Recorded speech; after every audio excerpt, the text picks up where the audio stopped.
শেষ কথায় আমার প্রিয় কবি রহমতুল্লাহ সাহেব কি লিখেছেন?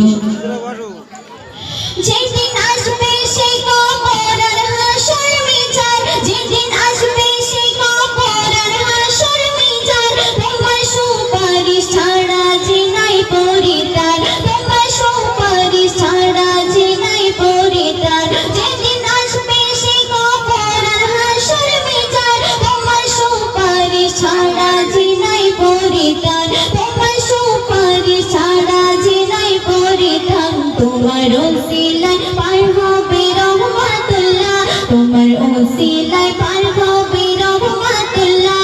তুমি নবীর নবী, তুমি কামলিওয়ালা, তুমি নবীর নবী, তুমি কামলিওয়ালা।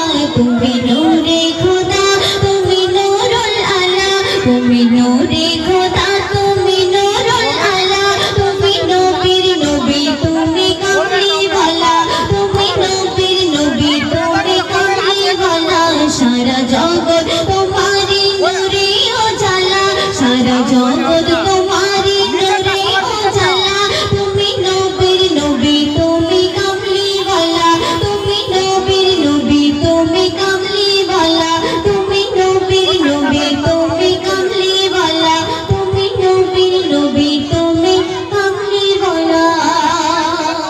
শুনুন তো আমার আফসানার মনে কণ্ঠে খুবই সুন্দর একটি কালাম শুনলেন।